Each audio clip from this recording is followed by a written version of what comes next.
बिस्मिल्लाहिर्रहमानिर्रहीम। स्टूडेंट्स अस्सलाम वालेकुम।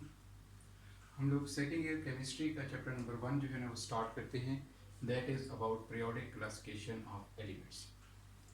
अब पीरियोडिक क्लासिफिकेशन ऑफ एलिमेंट्स में हम सबसे पहले पीरियोडिक टेबल को डिफाइन करते हैं कि पीरियोडिक टेबल क्या चीज़ है। पीरियोडिक टेबल, तो पीरियोडिक टेबल हम कहते हैं कि एक ऐसा table which shows systematic arrangement of elements. Table which shows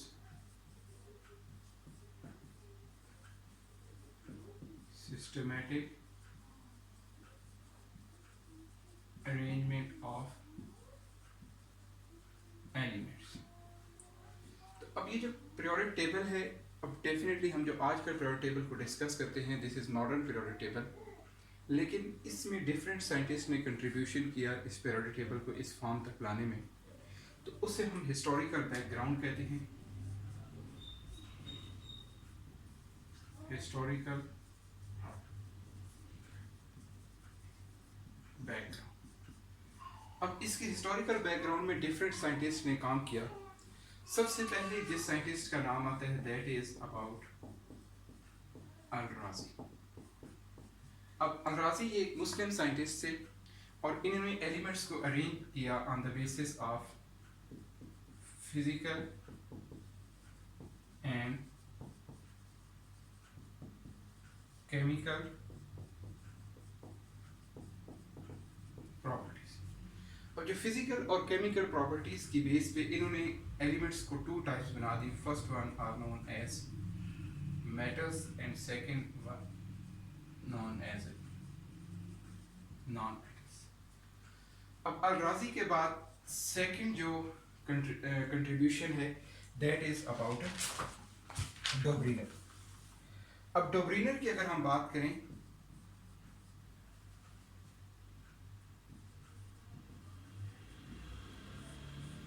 तो डोब्रिनर ने एलिमेंट्स की जो अरेंजमेंट की तो that arrangement is known as ट्राइएड्स।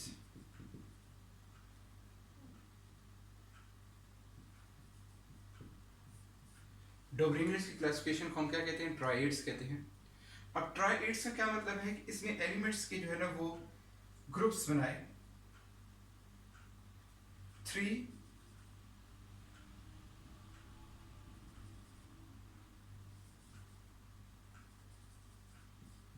elements are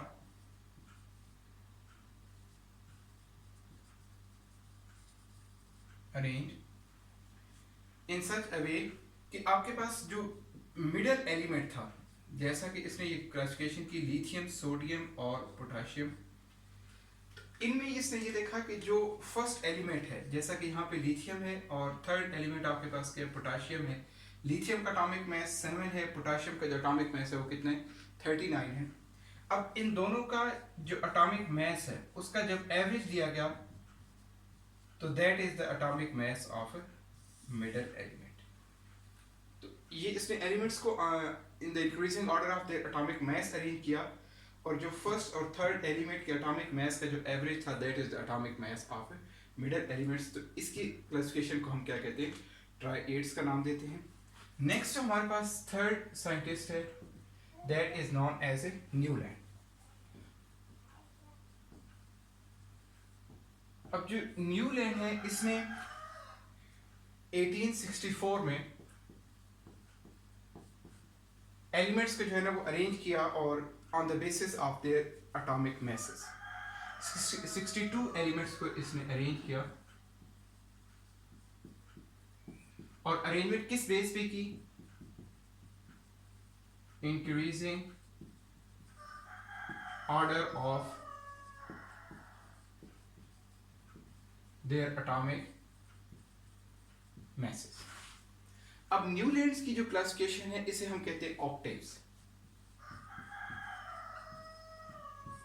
अब ये जो न्यूलैंड की क्लासिफिकेशन है ये क्या चीज रिप्रेजेंट कर रही है?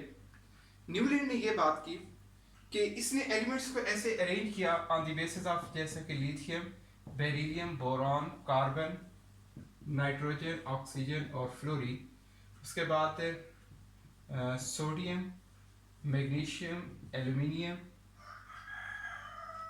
Silicon, phosphorus, sulphur and chlorine.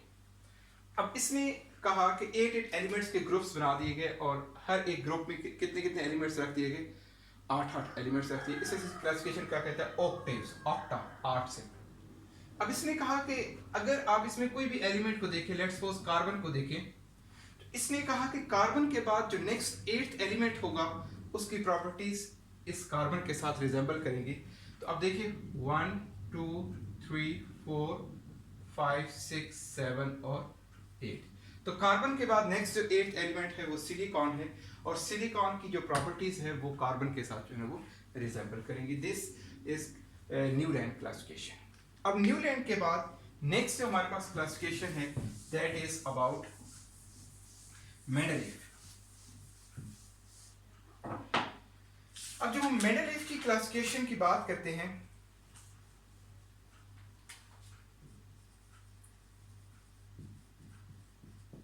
Mendeleev, तो अब जो मेंडलीफ का पीरियोडिक टेबल है,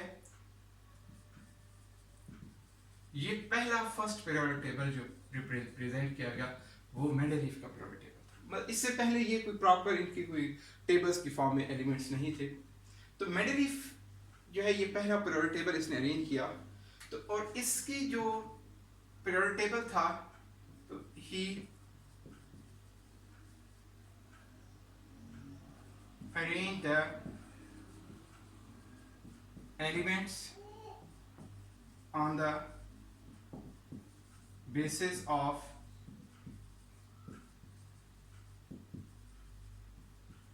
their atomic masses,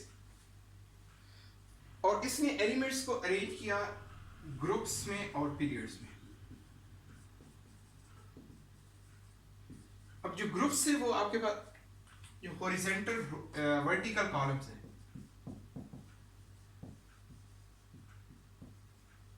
और जो पीरियड्स है वो आप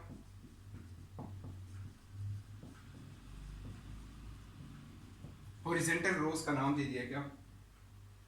अब ये जो मेंडलीफ है इसमें elements which have same properties,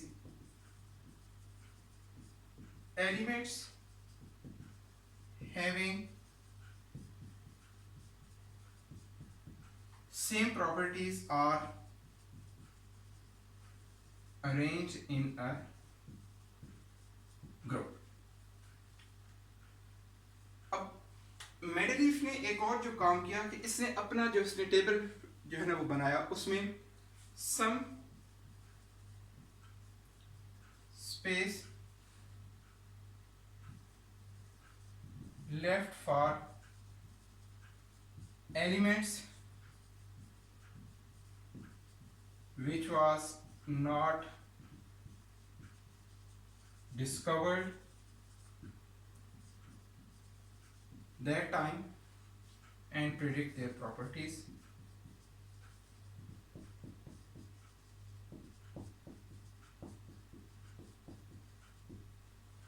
अब जैसा कि हमारे पास एक एलिमेंट है जर्मेनियम। अब जर्मेनियम हमारे पास आज का जो मॉडर्न पीरियोडिक टेबल है इसके ग्रुप 4 का ये एलिमेंट है।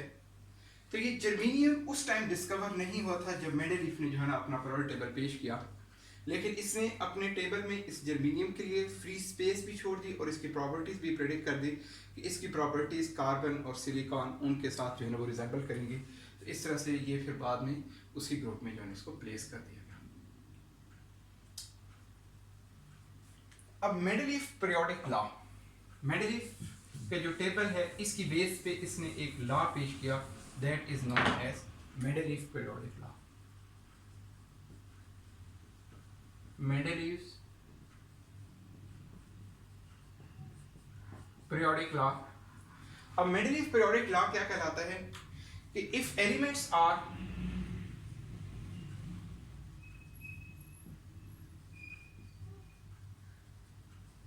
arranged on the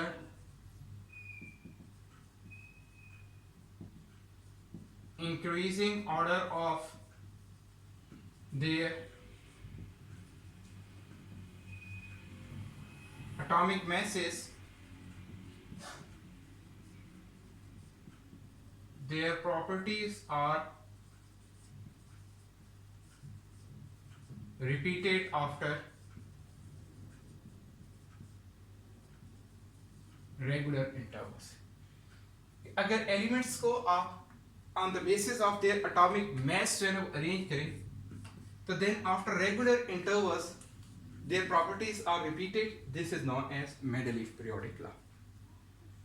अब जो इस मेंडलीफ पीरियोडिक लॉ के बाद नेक्स्ट हम लोग मॉडर्न पीरियोडिक टेबल की तरफ जाते हैं, जो कि हम आजकल जो है ना उसको डिस्कस करते हैं. तो अब इस मेंडलीफ पीरियोडिक टेबल में जो प्रॉब्लम्स थे उनको रिजॉल्व करके मॉडर्न पीरियोडिक टेबल बनाया गया. तो फर्स्ट ऑफ ऑल हम उन इम्प्रूवमेंट्स की बात कर लेते हैं कि क्या क्या इम्प्रूवमेंट की गई, फिर उसके बाद मॉडर्न पीरियोडिक टेबल कैसा है और उसके क्या क्या फीचर्स हैं उनको हम जो है डिस्कस कर लेते हैं. तो इम्प्रूवमेंट्स इन मेंडलीफ पीरियोडिक टेबल, ये शॉर्ट क्वेश्चन भी आ जाता है कि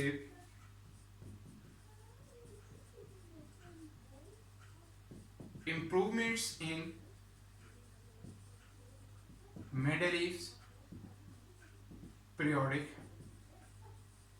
table. कि मेंडलीफ के पीरियोडिक टेबल में क्या क्या इंप्रूवमेंट्स की गई. अब पहली जो इंप्रूवमेंट की गई वो प्रॉब्लम ये आया कि आइसोटोप्स जब डिस्कवर हुए तो आइसोटोप्स के बारे में आप ये जानते हो कि जैसा कि अगर हम हाइड्रोजन की बात करें तो हाइड्रोजन के कितने आइसोटोप्स हैं? 3 आइसोटोप्स हैं. अब आइसोटोप्स के जो एटॉमिक नंबर्स होते हैं वो सेम हैं but their atomic masses are different.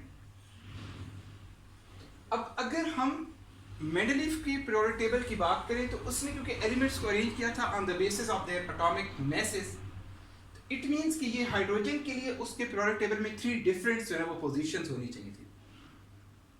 तो अब इस तरह से पीरियोडिक टेबल की शेप जो है ना बहुत ज़्यादा डिस्टर्ब हो जाती है अगर इस तरह जो एलिमेंट्स जिनके आइसोटोप्स हैं उनके लिए डिफरेंट जो है ना वो प्लेस वहाँ पे अरेंज करते हैं. तो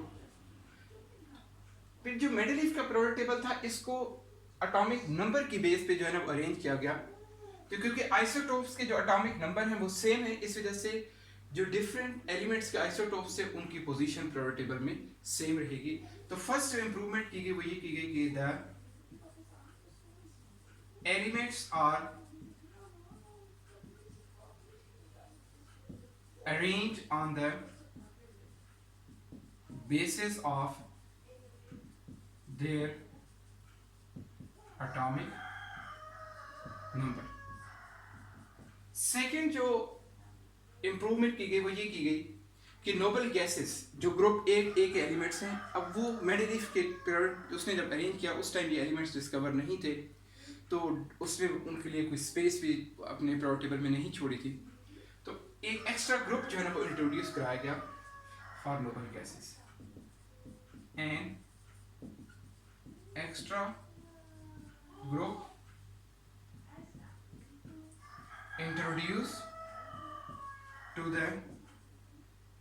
introduced for the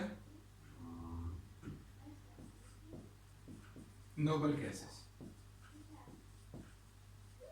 noble gases के लिए एक एक्स्ट्रा ग्रुप जो है ना वो इंट्रोड्यूस करवाया गया.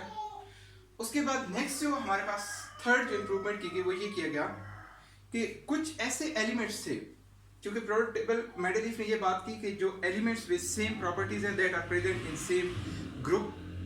तो अब जो उसके ग्रुप से 7 ग्रुप से मेंडलीफ के उसमें कुछ एलिमेंट्स ऐसे थे जिनकी प्रॉपर्टीज एक दूसरे से रिजेंबल नहीं करती थी लेकिन उनको सेम ग्रुप में उसने प्लेस किया हुआ था. तो इस प्रॉब्लम को रिजॉल्व करने के लिए जो ग्रुप्स थे उनको 2 जो है ना वो टाइप्स में क्लासिफाई किया गया. तो the groups are classified into